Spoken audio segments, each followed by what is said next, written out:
Welcome back. Thank you for staying with us. Just a reminder of our topic of discussion on the broadcast tonight.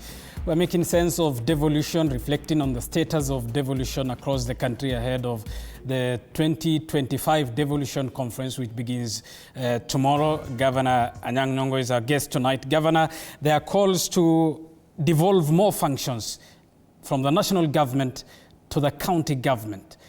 Do the county governments have the capacity to adopt those devolved functions? Yes, the counties have the capacity. Take, for example, the health sector, which was devolved to the counties.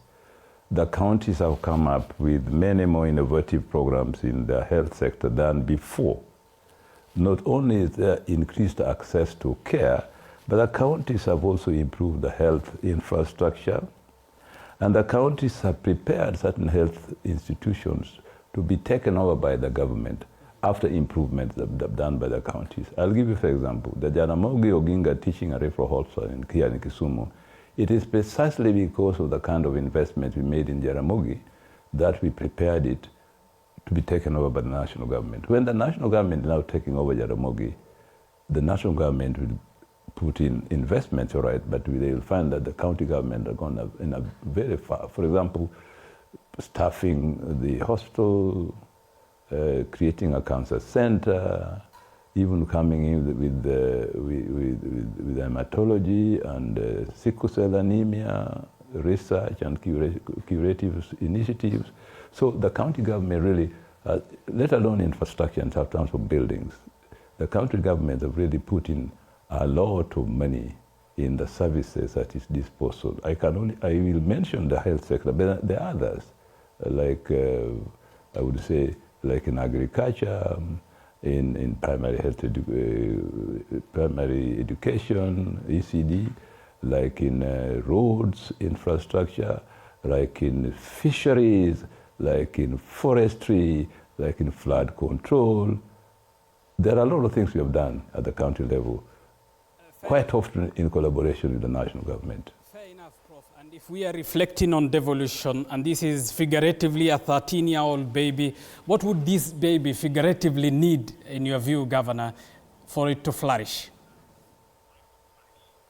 The baby will definitely need more milk and more mother care.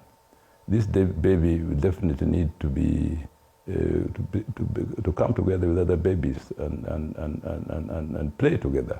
So this baby needs a place to feel at home. This baby needs to be encouraged to grow, mother care, and this baby sooner or later will become an adolescent and will grow up. On some of the functions that you want as Council of Governors and Governors devolve Governor, is one you are latest on record for. You said, and I quote, "In this day and age, I don't see why the national government should bother with KURA and KERRA. This is the job that can be done by counties." Exactly. Because first of all, KURA and KERRA does very bad jobs, by the way.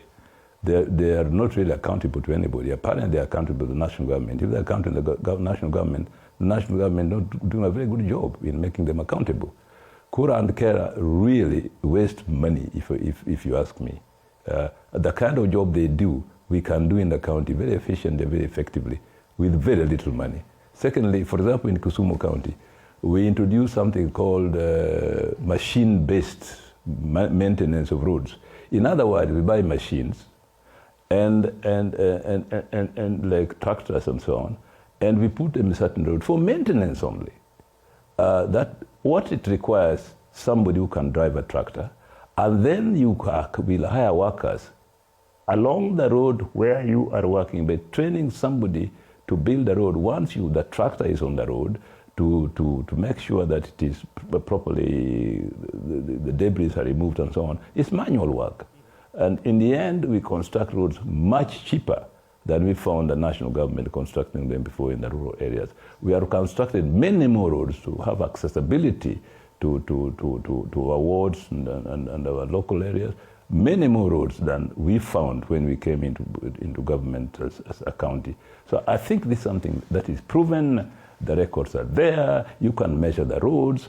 Now, the problem usually is maintenance, because maintenance now require money.